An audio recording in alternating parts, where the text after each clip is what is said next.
औज़ु बिल्लाहि समीइल अलीय्यिल अज़ीम मिनश्शैतानिर लईनिर रजीम। बिस्मिल्लाहिर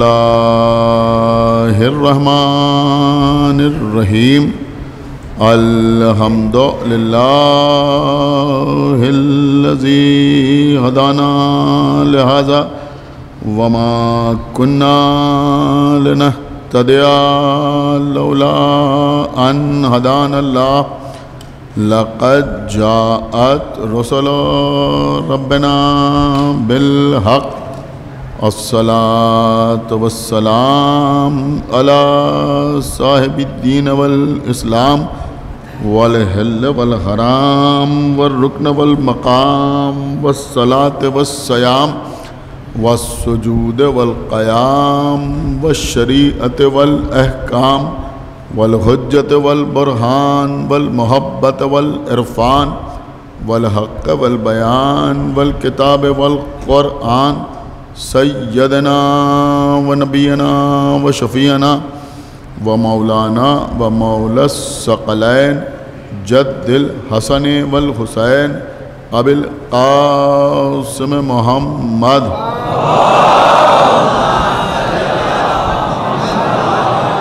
व अला अहले बैतिहि तय्यबीन अत्ताहिरीन अल-मासूमीन अल-मज़लूमीन अल-मुंतखबीन अल-मुंतजबीन अल्लज़ीना अज़हबल्लाहु अन्हुमुर रिज्सा व तहहरहुम तत्हीरा।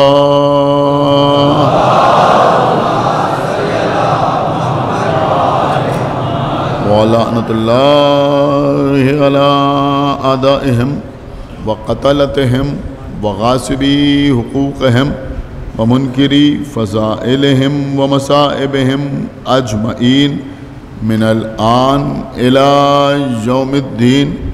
अल्लाहुम्मा अज़्ज़िबहुम अज़ाबन यस्तगीसु मिन्हु अहलुन्नार आमीन रब्बल आलमीन। अम्मा बअदु फ़क़द क़ालल्लाहु सुब्हानहु तबारका व तआला फ़ी किताबिहिल मजीद व फ़ुरक़ानिहिल हमीद व क़ौलुहुल हक़। बिस्मिल्लाहिर रहमानिर रहीम।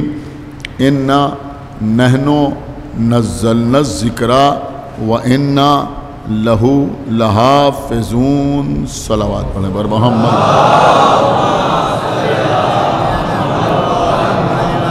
हज़रात, तहफ़्फ़ुज़ ज़िक्र के उन्वान पर मुसलसल आपसे गुफ्तगू का सिलसिला जारी और सारी है।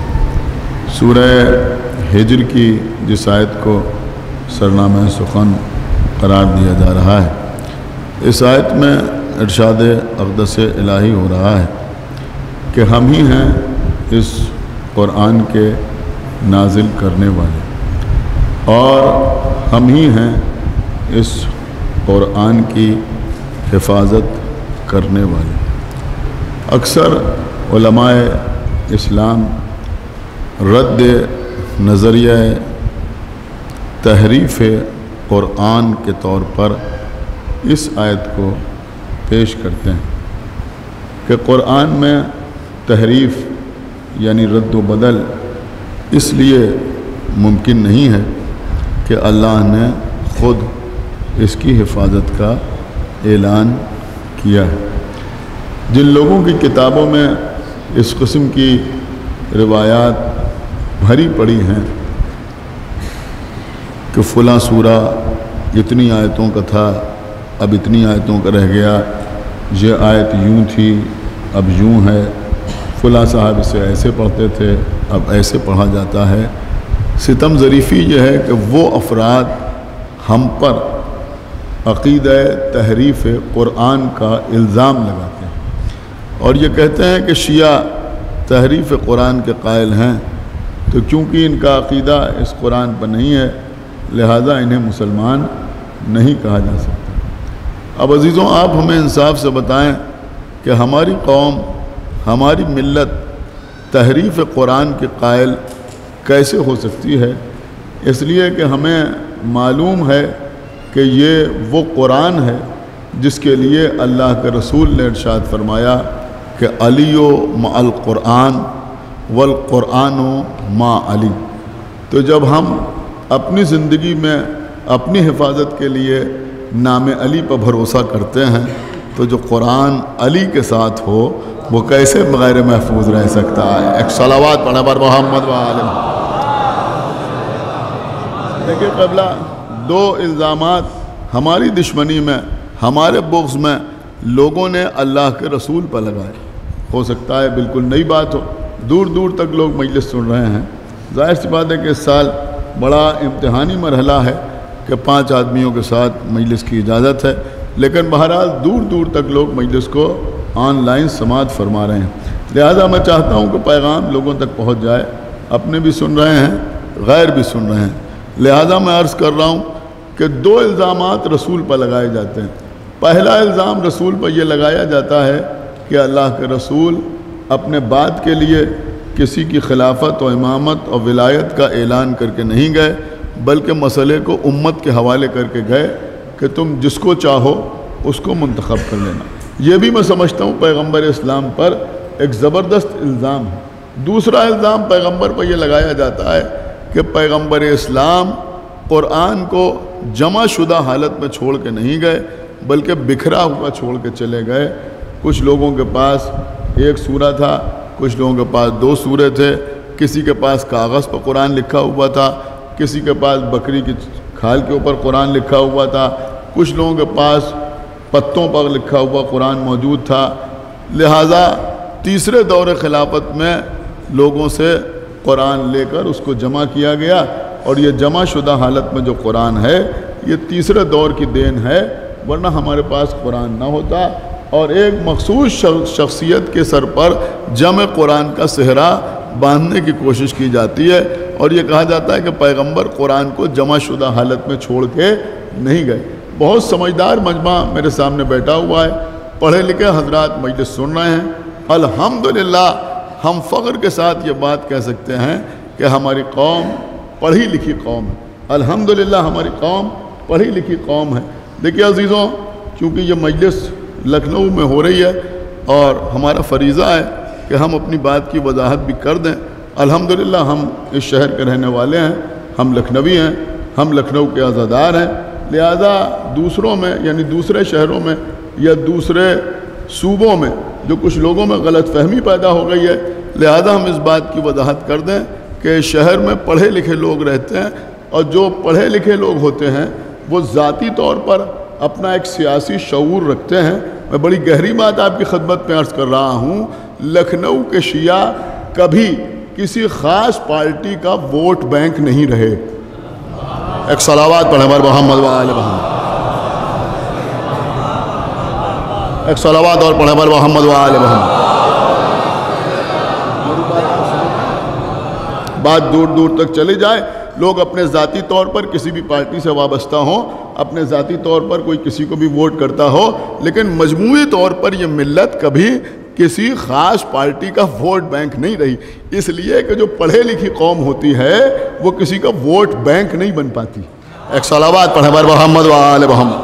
आप मेरी बात समझे या नहीं समझे? मैं बड़ी अहम बात आपकी खिदमत में अर्ज़ कर गया, और मैं ये और लोगों तक भी ये पैगाम पहुंचा दूं। देखिए मैं सियासी आदमी नहीं हूं, लेकिन समझ रखता हूं। लिहाजा मैं एक बात ज़रूर आपकी खिदमत में अर्ज़ कर दूं कि कोई और मेरी बात से खुश भी ना हो जाए कि इन्होंने इनको कह दिया या उनको कह दिया। 21 साल लखनऊ में आज़ादारी बंद रही और हमने हर पार्टी को आजमा लिया। सलावात पढ़े मोहम्मद व आले मोहम्मद। समझ रहे हैं आप? हर पार्टी को हम देख चुके हैं, हर पार्टी को समझ चुके हैं, और हमें मालूम है कि कौन कितना बड़ा हमारा हमदर्द है, और हमें यह भी मालूम है कि कौन किस तरह की बात कर रहा है। जब अपनी हुकूमत होती है तब कैसी बात करता है, जब दूसरे की हुकूमत होती है तब कैसी बात करता है। एक सलावात पढ़े पर मोहम्मद व आले मोहम्मद। मेरी बात समझिए अजीज़ों जो मैं अर्ज़ कर रहा हूँ। लेकिन हाँ, ये बात हम जानते हैं कि उस दौर से लेके इस दौर तक जब भी कोई अज़ाए इमाम हुसैन अलैहिस्सलातु वस्सलाम से टकराया तो वो बर्बाद ज़रूर हुआ। एक सलावात पढ़े पर मोहम्मद व आले मोहम्मद। एक सलावात और पढ़े पर मोहम्मद व आले मोहम्मद।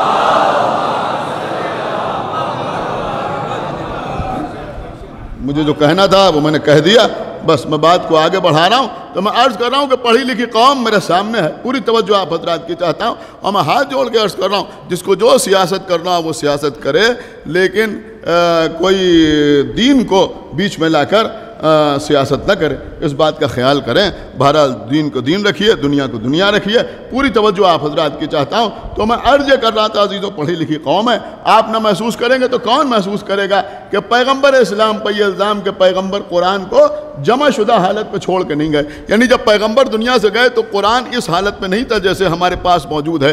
देखिए, दो बातें अर्ज़ कर रहा हूँ, देखता हूँ आप कैसे महसूस करते हैं। गदीर के मैदान में पैगम्बर इस्लाम ने जो खुतबा इरशाद फरमाया, उस खुतबे का जुज़ हदीस सकलैन भी है। क्या आप जानते हैं? हदीस सकलैन उस खुतबे का जुज़ भी है। यानी आखिर वक्त में भी पैगम्बर ने हदीस सकलैन इरशाद फरमाई, और गदीर के मैदान में 1.25 लाख हाजियों के दरमियान 1.25 लाख हाजियों के दरमियान पैगम्बर इस्लाम ने फरमाया कि इन्नी तारिकुन फीकुम सकलैन किताब अल्लाह व इतरती अहल बैती, मैं तुम्हारे दरमियान 2 वज़नी चीज़ें छोड़े जा रहा हूँ, एक किताब खुदा है और दूसरे मेरे अहल बैत हैं। मैं अपने तमाम सुनने वालों से ये पूछना चाहता हूँ कि भैया, जब 1.25 लाख हाजियों के दरमियान पैगंबर ने कहा कि मैं तुम्हारे दरमियान किताब छोड़े जाता हूं, तो कोई एक तो उठ के पैगंबर से पूछता कि वो किताब कहां है जो आप छोड़ के जा रहे हैं। एक सलावत पढ़े पर मोहम्मद व आले मोहम्मद। कोई एक तो बात पे आप गौर कर रहे हैं या नहीं? एक सलावत पढ़े पर मोहम्मद व आले मोहम्मद। देखिए, हम अभी दिफाए इमामत नहीं कर रहे, दिफाए रिसालत कर रहे हैं। गौर किया आपने? कोई एक तो पूछता। अच्छा, वो जाने दीजिए। अब दूसरी बात मैं आपकी खिदमत में अर्ज कर रहा हूं, हो सकता है इस रुख से भी अभी आपने गौर न किया हो कि अब यही हदीस सकलैन जब पैगंबर इस्लाम ने अपने घर में इरशाद फरमाई, अपने घर में इरशाद फरमाई, जब चंद लोग पैगंबर के घर के अंदर मौजूद थे, पैगंबर के सहाबा मौजूद थे, और पैगंबर ने कहा कि मैं तुम्हारे दरमियान 2 वज़नी चीज़ें छोड़े जा रहा हूँ, एक किताब खुदा है, दूसरे मेरे अहले बैत हैं। अब वो अहले बैत कहा, इतरत कहा या सुन्नत कहा, वो सारी बातें जाने दीजिए, लेकिन उस वक्त किसी ने खड़े होकर ये कहा या नहीं कहा कि हस्बुना किताबुल्लाह, हमारे लिए किताब खुदा काफ़ी है। आप मुझे बताएं कि अगर जमा शुदा थी नहीं तो कहा कैसे? हाय हाय हाय हाय हाय, एक सलावत पढ़े पर मोहम्मद वाले, कहा कैसे? इसका मतलब क्या हुआ? इसका मतलब यह हुआ कि कुरान मजीद पैगंबर के दौर में जमा किया जा चुका था। मैं 2 साल पहले जब वारिसान कुरान के मौजू पर अशरा पढ़ रहा था, तो उसमें ये बातें आपकी खिदमत में तफसील के साथ अर्ज़ कर चुका हूँ।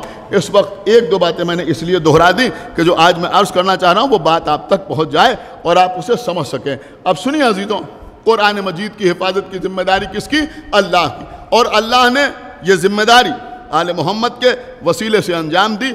ये आले मोहम्मद हैं जो कुरान की हिफाजत करने वाले हैं, कुरान की हिफाजत करने वाले हैं। देखिए, किसी दिन मैंने आपकी खिदमत में अर्ज़ किया था कि हालांकि कुरान का कोई ऐसा मखसूस नुस्खा किसी लाइब्रेरी में, किसी कुतुबखाने में नहीं रखा हुआ है, किसी मस्जिद में मौजूद नहीं है, इंतहा यह है कि खाने काबा के अंदर भी नहीं है, कि जिसको मेयार बना लिया जाए कि भाई घर में जो कुरान है अगर इसमें कहीं शक हो तो उससे मिला लिया जाए। लेकिन यह हिफाजत कुरान जो है मुजज़े की शक्ल में हमारे सामने आता है, मुजज़े की शक्ल में हमारे सामने आता है। किसी मुसलमान से आप कहिए कि कुरान में 112 सूरे हैं, फ़ौरन आपकी इस्लाह करेगा, नहीं 114 सूरे हैं। कहेगा या नहीं कहेगा? इनका कुरान मजीद में 114 सूरे हैं। बिस्मिल्लाह से लेके वन्नास तक, बिस्मिल्लाह से लेके वन्नास तक 6000 से ज़्यादा आयतें कुरान मजीद में मौजूद हैं। हमारा अकीदा यह है कि कोई आयत न कम हुई है न किसी आयत का इजाफा हुआ है। मैं इस सारे मजमे से एक सवाल करना चाहता हूं। देखिए, मैं कहीं और आपको लेके जाना चाहता हूं। मैंने किसी मजलिस पर यह बात अर्ज की थी, लेकिन चूंकि इस मजलिस को ज़्यादा लोग देख रहे हैं, लिहाजा पैगाम की सूरत में पहुंचाने के लिए अर्ज कर रहा हूं। इंशाअल्लाह आप महसूस ज़रूर करेंगे कि सूरह हम्द में कितनी आयतें हैं। आप मुझे बताइए, सूरह हम्द में कितनी आयतें हैं? कितनी आयतें हैं सूरह हम्द में? अब कुरान मजीद तो खुद ही इसकी तरफ इशारा कर रहा है। वलक़द आतैनाका सबअन मिनल मसानी वल कुरानल अज़ीम। अल्लाह कह रहा है कि हमने सब मसानी, अपने रसूल को मुखातिब करके कह रहा है, हमने सब मसानी और कुरान अजीम आपको अता फरमाया। जब पैगंबर ने इस आयत की तिलावत अपने सहाबा के सामने की तो उन्होंने पूछा कि सब ए मसानी से मुराद क्या है, यानी वो 7 जिनको दोहराया जाए, वो 7 के जिनको रिपीट किया जाए। तो अल्लाह कह रहा है सब ए मसानी, हमने आपको 7 and 7 यानी 7 और 7 यानी हमने आपको 14 है और कुरान अजीम अता फरमाया। तो पैगंबर ने फरमाया कि सबा मसानी से मुराद सूरह हमद है, यानी अल हमद का सूरा है जो आप हर नमाज में पढ़ते हैं। कैसे मुराद? सूरह हमद है जिसमें 7 आयतें हैं, और चूंकि यह सूरा मुझ पर 2 बार नाजिल हुआ लिहाजा इसको सबे मसानी कहा जाता है, यानी वो 7 के जिनको दोहराया गया। तो सूरह हमद है सबे मसानी। तो इससे ये बात क्लियर हो गई ना, अब कोई इनकार नहीं कर सकता कि सूरह हमद में कितनी आयतें हैं? 7 आयतें हैं। 7 आयतें सूरह हमद में हैं। ये मजमा हमारे सामने बैठा हुआ है माशाअल्लाह, सब के सब नमाजी, अल्हम्दुलिल्लाह सब के सब नमाजी। कोई एक आदमी ऐसा नहीं कि जो नमाजी ना हो। फर्श अज़ाए हुसैन पर बैठे सब के सब माशाअल्लाह नमाजी हैं, नमाज पढ़ने वाले। उस वक्त तक नमाज मुकम्मल नहीं होती जब तक नमाज में 2 मरतबा सूरह हमद न पढ़ लिया जाए, है या नहीं? 2 मरतबा सूरह हमद न पढ़ लिया जाए। देखिए एक बात बहुत पुरानी है लेकिन जी चाह रहा है कि आपकी खिदमत में अर्ज कर दूं, मेरी बात नहीं है, मैं तो अल्हम्दुलिल्लाह के इमाम हुसैन का एक जाकिर हूँ। अल्हम्दुलिल्लाह, फ़ख्र है इस बात पर कि मौला हुसैन का एक जाकिर हूँ। मसलन इस मंबर पर मैं नहीं हूँ बल्कि कोई बहुत बड़ा आलिम दीन आके बैठ जाए, वाकई आलिम दीन जिसका शोहरा हो, जिसके इल्म का शोहरा हो, अमामा बांधे हुए, दोष पर्दा डाले हुए, चेहरे से रोब इल्म तारी हो रहा है, यही लोग सामने बैठे हुए हैं। या मसलन आम हालात में मजलिस हो रही है और बहुत बड़ा मजमा जमा है और सब सुन रहे हैं और आलिम दीन मिंबर पे आके बैठे। अब मिंबर पर बैठने के बाद अच्छे भले एक शख्स से कहा, किसी नौजवान से नहीं कहा, किसी बच्चे से नहीं कहा, एक 50 साल के आदमी से कहा जरा उठिए, वो खड़े हुए, कहा जरा सूरह हम सुनाइए। प्रैक्टिकल बात आपकी खिदमत पे अर्ज कर रहा हूँ, कहा जरा सूरह हम सुनाइए। हर नमाज में सूरह हम पढ़ते हैं लेकिन अगर कोई इतना बड़ा आलिम भरे हुए मजमे में कहे जरा सूरह हम सुनाइए तो सुनाने वाले की जबान लुकनत करने लगती है। मैं बिल्कुल सामने की बात आपकी खिदमत में पेश कर रहा हूं, अगर समझदार है तो एक सलावात पढ़े मोहम्मद व आले मोहम्मद।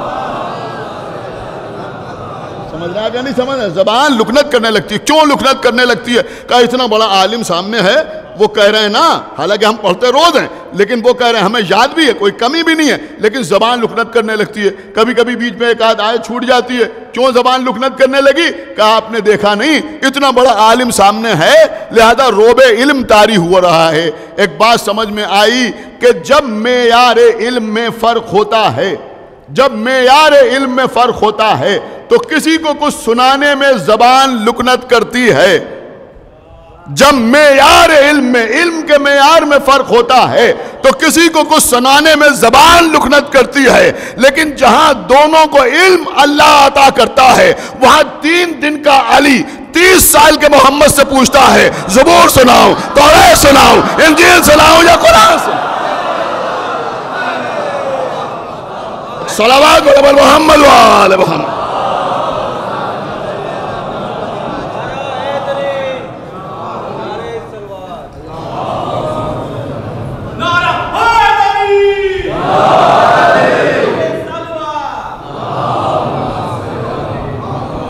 देखिए मैं आपको कहीं और लेके जाना चाह रहा हूं। मेरे अर्ज करने का मकसद यह है कि सूरह हम सुनाने में ज़बान लुकनत करती है। कबिला ये बहुत मुमकिन है कि कोई सूरह हमद पढ़े और 7 की जगह 6 आयतें पढ़ दे। खाती इंसान है, खाती बशर है, भूल सकते हैं या कोई आमदन भी ऐसा काम कर सकता है कि 7 आयतों की जगह 6 आयतें सुनाए। अल्हम्दुलिल्लाह रब्बिल आलमीन कहा, अर्रहमान अर्रहीम नहीं कहा, भूल गया मसलन, हो सकता है या नहीं हो सकता है? नहीं हो सकता, हो सकता है ना। मालिक यौमिद्दीन नहीं कहा, बाकी सब पढ़ गया, 6 आयतें पढ़ दी, 5 आयतें पढ़ दी, तो 7 की जगह कोई 6 आयतें तो पढ़ सकता है, 5 आयतें तो पढ़ सकता है। गलती से सही, मेरी बात समझ रहे हैं आप ना, गलती से सही, लेकिन ऐसा कर सकता है ना। लेकिन आप मुझे बताएं कितना ही पढ़ा लिखा क्यों ना हो, खाली उर्दू नहीं अरबी का मास्टर हो, मास्टर क्या यह मुमकिन है कि कोई सूरह हमद की 7 आयतें पढ़े और एक आयत अपनी तरफ से बना के पढ़ दे? हाय हाय हाय हाय हाय, सुना ही नहीं आपने, मैं क्या अर्ज कर गया। खुदा के लिए भाई थोड़ा बेदार हो। ये क्या ये मुमकिन है कि कोई सूरह हमद में 7 आयतों की जगह 8 आयतें पढ़ दे? एक आयत का उसने इजाफा कर दिया। कहा भाई ये तो मुमकिन ही नहीं है, कम तो कर सकता है, समझ रहे हैं आप, लेकिन कोई इजाफा नहीं कर सकता। क्यों इजाफा नहीं कर सकता? का इजाफा इसलिए नहीं कर सकता कि कुरान का खुद दावा है कि अगर तुम ये समझते हो कि ये कुरान अल्लाह का कलाम नहीं है तो एक सूरे का मिसल बना लो।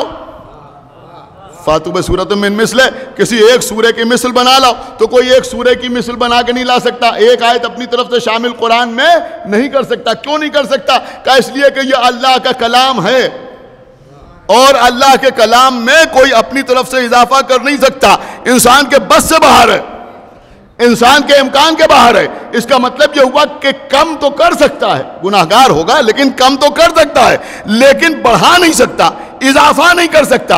अब कम करने को कहते हैं तकसीर, बढ़ाने को कहते हैं गुलू। तकसीर करने वाला कहलाता है मुकस्सिर, गुलू करने वाला कहलाता है गाली। इसका मतलब यह हुआ कि कुरान के सिलसिले में कोई मुकस्सिर तो हो सकता है। सुन रहा है मन में या नहीं सुन रहा है? कुरान के सिलसिले में कोई मुकस्सिर तो हो सकता है लेकिन कोई गाली नहीं हो सकता। अब ये मीसम जायदी नहीं कह रहा है, अल्लाह का रसूल कह रहा है कि मैं 2 वजनी चीजें छोड़े जा रहा हूं, कुरान और अहले बैत। तो अब जैसे कुरान वैसे अहले बैत, जैसे कुरान वैसे अहले बैत। तो भैया जब कुरान के सिलसिले में गुलू मुमकिन नहीं तो अहले बैत के सिलसिले में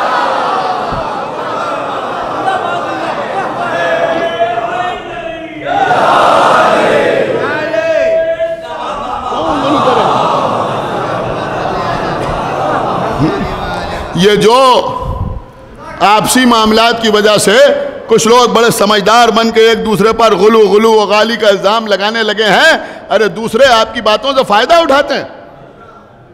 हमारी क्या हिम्मत, हमारी क्या जुर्रत कि हम मौला अली की शान में गुलू करें। आपको समझ रहे हैं या नहीं समझ रहे हैं? मैं क्या अर्ज कर रहा, हमारी क्या हिम्मत कि हम उनकी शान में गुलू करें। एक शख्स अच्छी भली हैसियत का है, करोड़पति आदमी है, करोड़पति आदमी है। हमने 10 रुपए का नोट निकाला, हमने कहा ये रख लीजिए, रख लीजिए। पागल हो गया क्या? सुन रहे हैं आप?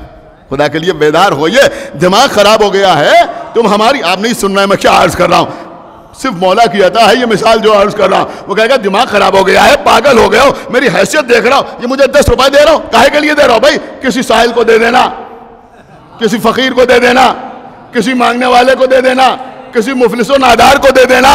क्या सुन रहे हैं आप भाई? इसका मतलब यह हुआ कि उसकी हैसियत देखें, हम 10 रुपए उसे दे रहे हैं। अरे सरकार अमीर कायनात,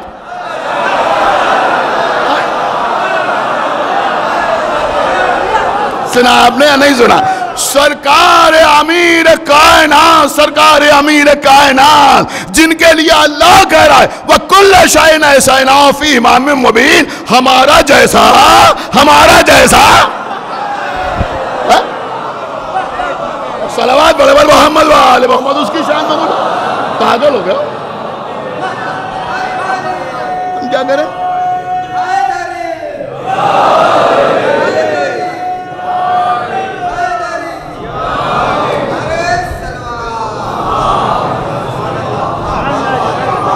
ये भैया समझो मेरी बात को, गुलू तो हमारे जैसों के सिलसिले में होता है। मैं इसीलिए मिसाल हमेशा अपनी देता हूं कि कोई दूसरा बुरा ना माने। गुलू तो हमारे जैसों के सिलसिले में होता है। अल्लामा एक सलावात पढ़े बर मोहम्मद वाले मोहम्मद, एक सलावात और पढ़े बर मोहम्मद वाले मोहम्मद। अब इसके आगे हद अदब है, मैं कुछ नहीं कहूँगा, मैं अपने लिए कह रहा हूँ। एक सलावात पढ़े बर मोहम्मद वाले मोहम्मद।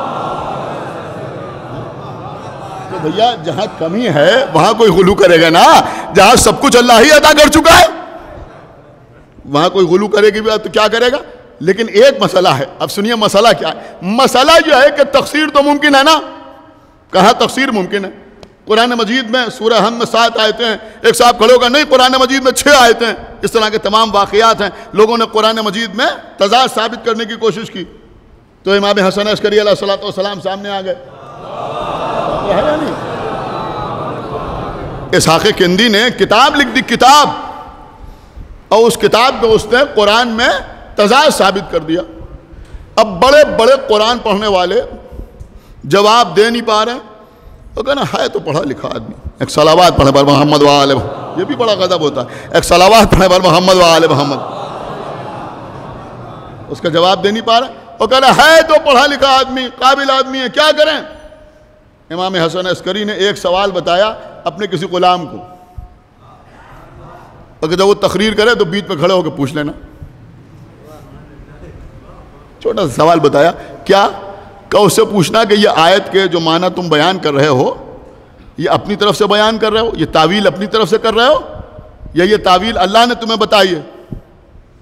और अगर ये कहे कि अल्लाह ने ये तावील हमको बताई है, तो उससे पूछना कि अल्लाह तुम्हारे पास कब आया, तुम्हारी अल्लाह से मुलाकात कब हुई। आपको पता है क्या हुआ, तकरीर कर रहा था, इमाम का चाहने वाला, इमाम का साहब बीच में खड़ा हो गया, उससे खड़े होकर उससे ये सवाल किया, उससे जवाब देने के बजाय उससे पूछा, ये बताओ कि ये सवाल तुमको किसने बताया। सुन रहे हैं आप या नहीं सुन रहे हैं। उसने कहा ये सवाल तुमको किसने बताया। उसने कहा मेरे जहन में आ गया, मैंने पूछ लिया। कहा नहीं, ये सवाल तुम्हारे जहन में नहीं आया, ये सवाल तुम्हारे जहन में नहीं आया, कसम खुदा की तारीखी जुमला है। उसने कहा ये सवाल सिवाय इमाम हसन अस्करी के,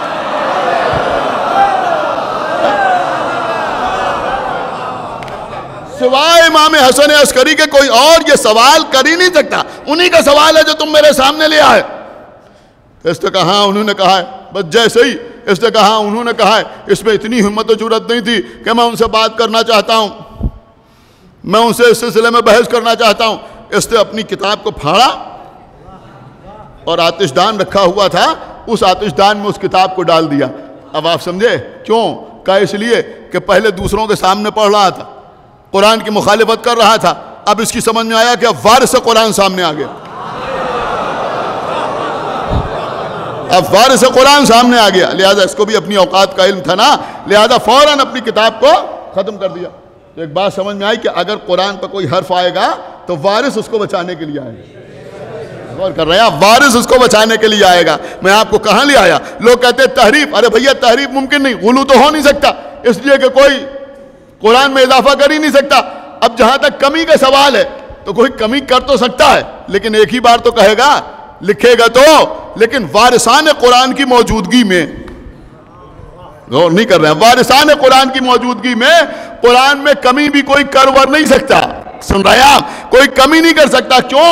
कहा इसलिए कि पर्दा गैब में एक वारिस कुरान मौजूद है, पर्दा गैब में एक वारिस कुरान मौजूद है। अब आप दाद न देंगे तो कौन दाद देगा? अरे भैया कोई कुरान में तकसीर नहीं कर सकता, इसलिए कि अहले बैत मौजूद है, और अहले बैत की शान में भी कोई तकसीर नहीं कर सकता, इसलिए कि कुरान मौजूद है, आया तथीर मौजूद। सलावत बर मोहम्मद वाले मोहम्मद,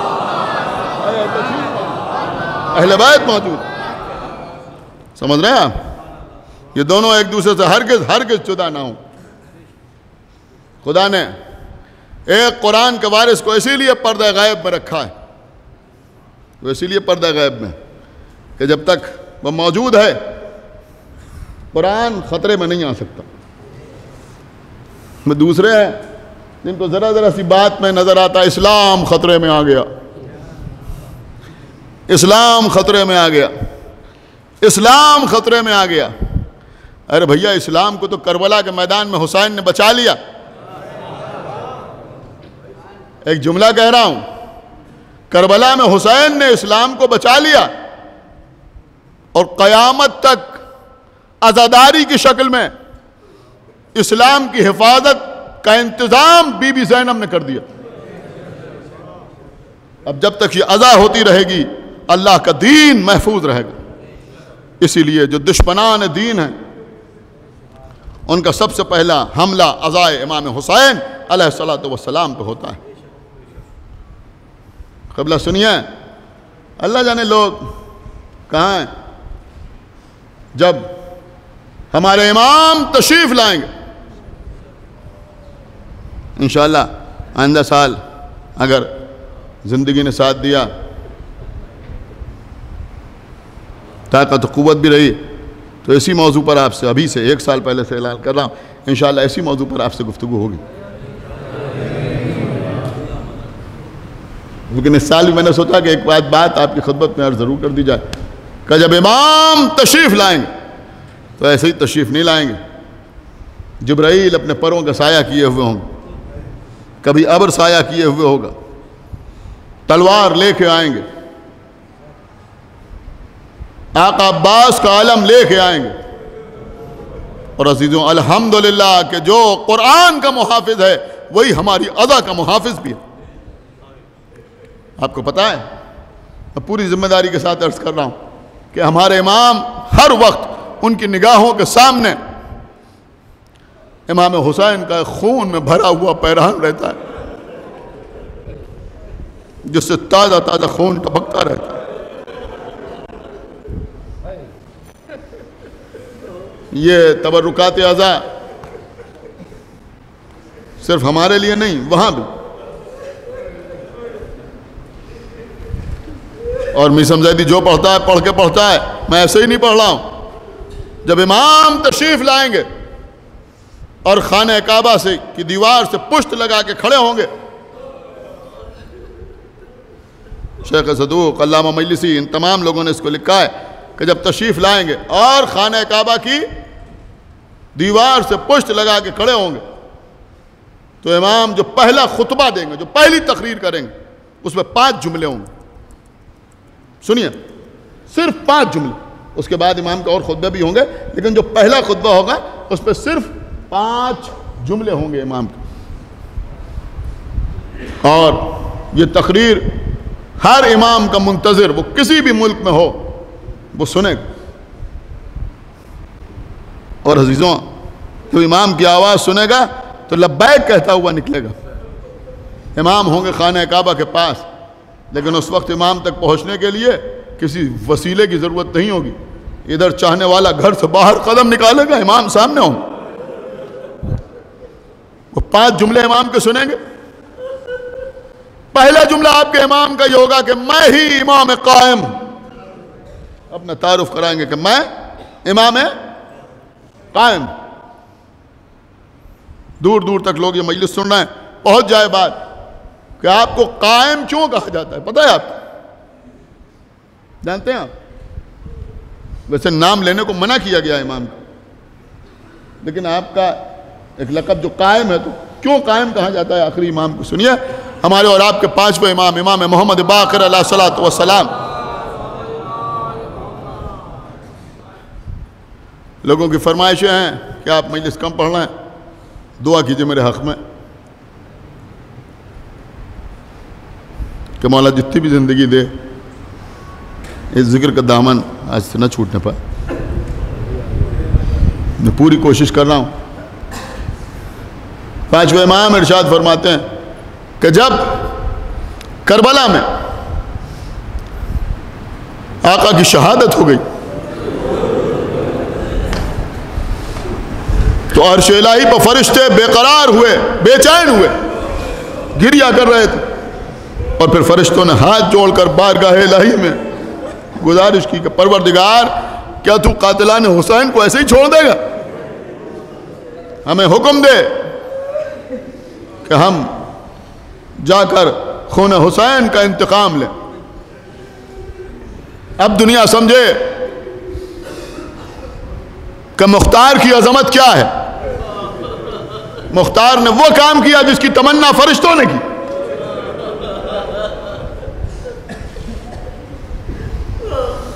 अल्लाह ने फरिश्तों को सब्र अता करने के लिए पर्दा हटाया।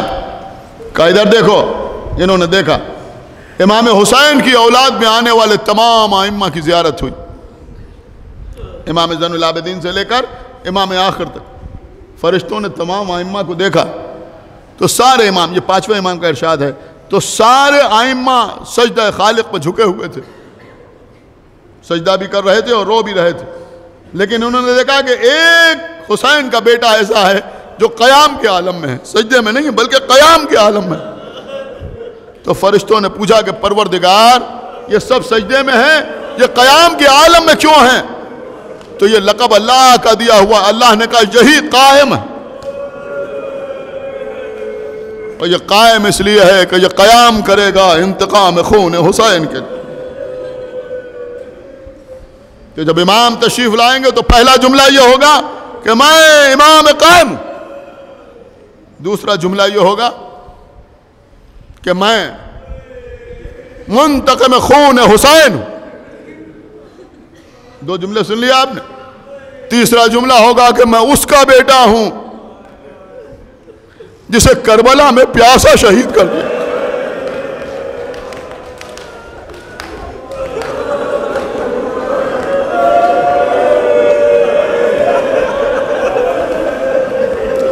देखिए कबला, आपने मजलिसें तो बहुत सुनी है, एक से एक जाकिरीन को आपने सुना है, लेकिन मैं आपको वो मजलिस सुना रहा हूं जो आपके इमाम पढ़ेंगे। तीसरा जुमला, मैं उसका बेटा हूं जिसे करबला में प्यासा मारा गया। चौथा जुमला क्या होगा? मैं उसका बेटा हूं, उसका वारिस हूं जिसका लाशा करबला में बेगौर और कफन पड़ा हुआ था। पांचवा और आखिरी जुमला क्या होगा? इमाम फरमाएंगे मैं उस शहीद का वारिस हूं जिसका लाशा घोड़ों की टापों से भरा।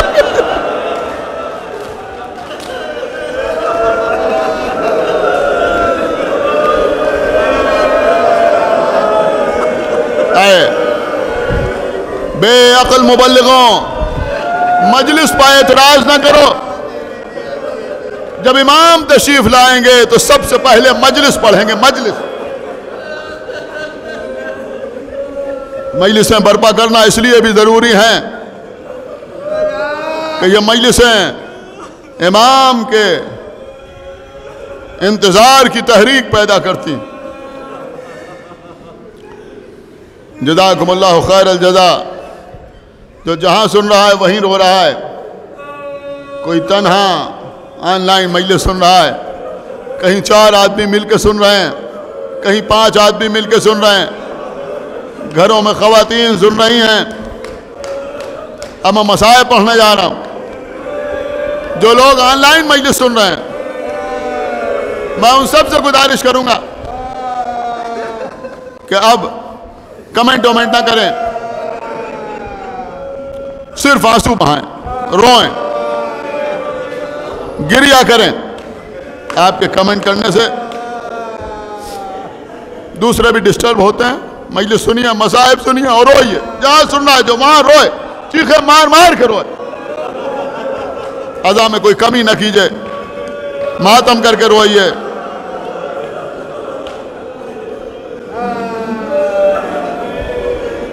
सारे मसाइब एक तरफ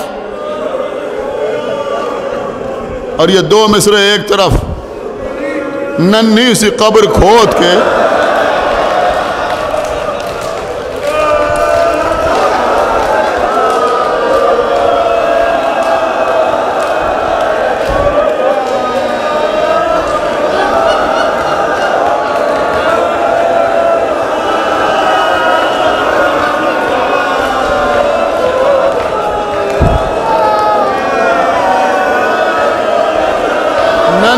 कब्र खोद के असगर को गाड़ के शब्बीर उठ खड़े हुए दामन को झाड़ के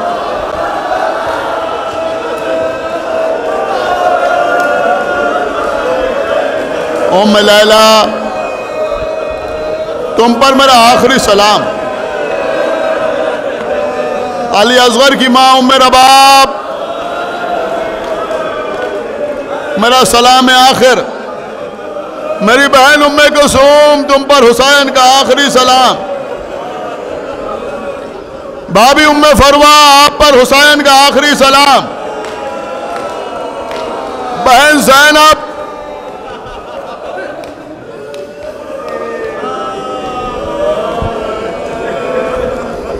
आप पर भी मेरा आखिरी सलाम।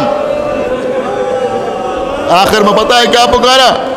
अरे अम्मा फिजा आप पर भी हुसैन का आखिरी सलाम।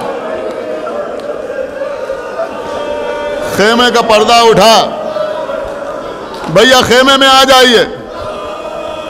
आका हुसैन खेमे में आए, भाई बहन में गुफ्तगू हुई। मैं जल्दी जल्दी अर्ज कर रहा हूं। सैयद सज्जाद के सराहने आए, मेरे लाल जब कैद शाम से छूट के मदीने जाना, हमारे हर शिया को हमारा सलाम कह देना और कह देना कि शर्त वफा यह है कि जब ठंडा पानी पीना तो हमारी प्यास को याद कर ले।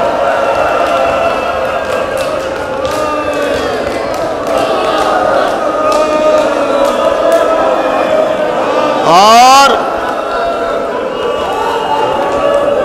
ये भी कह देना कि मैंने तुम्हें उस वक्त बहुत याद किया जब मेरे हाथों पर 6 महीने का अली असगर था।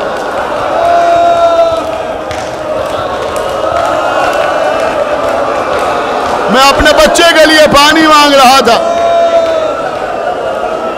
लेकिन मेरे बच्चे को पानी नहीं दिया गया। घोड़े पर सवार हुए, घोड़ा आगे नहीं बढ़ता। ए मेरे बाबा की सवारी के घोड़े, मुझे जल्द अज जल्द मेरी मंजिल तक पहुंचा दे। सर झुकाया, घोड़े ने देखा 3 बरस की सकीना घोड़े की टापों से लिपटी हुई।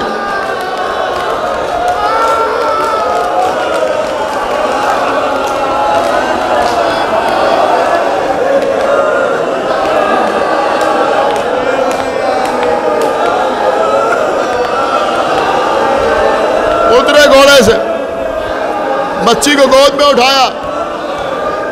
खुदा सुनने वालों को बच्चों को सलामत रखे। बेटी मुझे जाने दो। बाबा बाबा आप जा रहे हैं ना?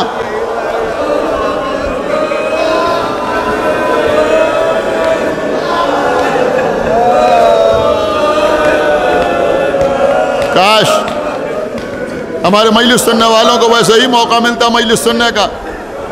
दुआ कीजिए हालात दुरुस्त हों, अदा जिस तरह से करते थे वैसे ही करें। बाबा ए बाबा, ए ख्वाहिश, क्या ख्वाहिश का बाबा? आप जानते हैं ना मुझे उस वक्त तक नींद ही नहीं आती जब तक आपका सीना ना मिल जाए। ए बाबा जा रहे हैं, ए बाबा कुछ देर के लिए मुझे अपने सीने पर सुलाते जाइए। आका हुसैन रे के घर में करबला पर लेट गए। आओ सकीना आओ, हाथों को फैलाया, बाबा के सीने पर सर रखा। कुछ लम्हों के लिए बच्ची सो गई। एक मर्तबा घबरा के उठी, बाबा खुदा हाफिज। बेटी बेटी कुछ देर और सो लेती। नहीं बाबा, मैंने ख्वाब देखा। क्या ख्वाब देखा? कहा बाबा मैंने ख्वाब देखा दादी जहरा आई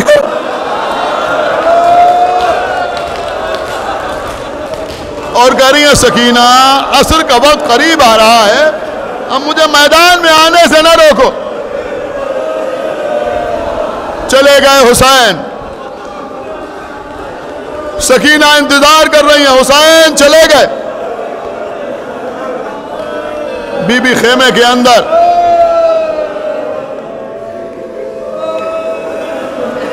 बस अजीजों जंग की आका हुसैन ने। मेरे सीने में दम नहीं कि इस वक्त मैं आपको जंग सुना सकूं, लेकिन ऐसी जंग की कि लोगों को खंदक और खैबर की जंग याद आ गई, अली की शमशीर जनी याद आ गई। वो वक्त भी आया कि जब लोग पुकार पुकार के कह रहे थे हुसैन तुम्हें अब्बास का वास्ता तलवार लो।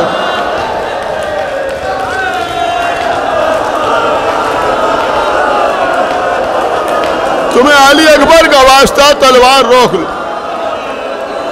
घोड़ा लेके दरिया के किनारे आए, हजरत अब्बास की लाश पर झुके, भैया अब ये दुश्मन तुम्हारा वास्ता दे रहा है। कत्लगाह की तरफ, गंज शहीदा की तरफ देखा, बेटा अली अकबर तुम्हारा वास्ता दिया जा रहा है। वापस आए, निदाए गैबी आई, तीरों पर तीर खा चुके। बस बस बस आए हुसैन, बस जख्मों पर जख्म आ चुके। बस आए हुसैन, बस लाशों पर लाशें ला चुके। बस आए हुसैन, बस हम तुमको आजमा चुके। बस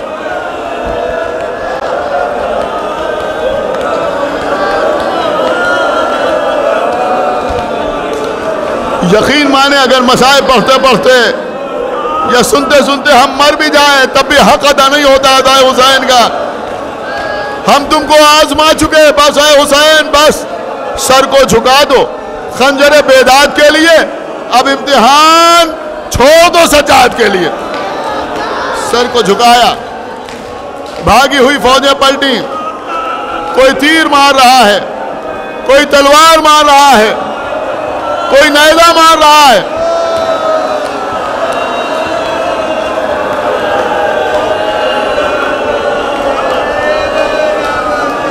रुकिए, खुदा जाने अल्लाह ने कितनी जिंदगी अता की है। सुन लीजिए मसाइब, सुन लीजिए,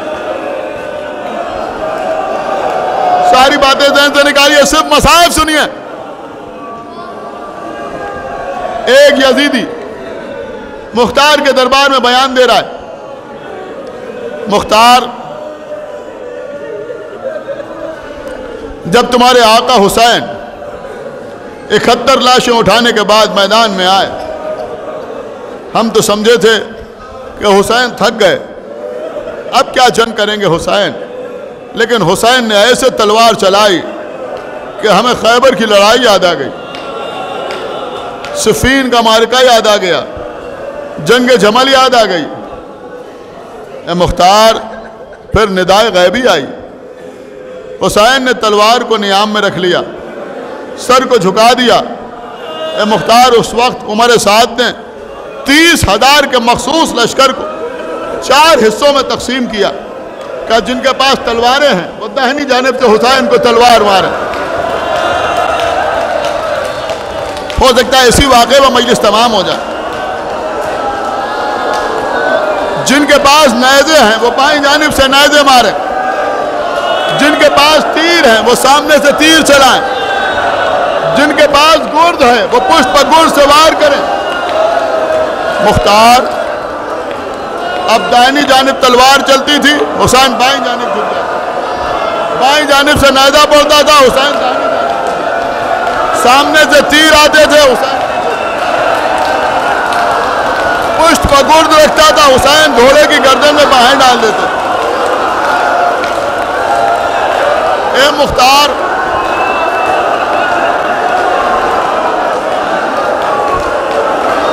थोड़ा सा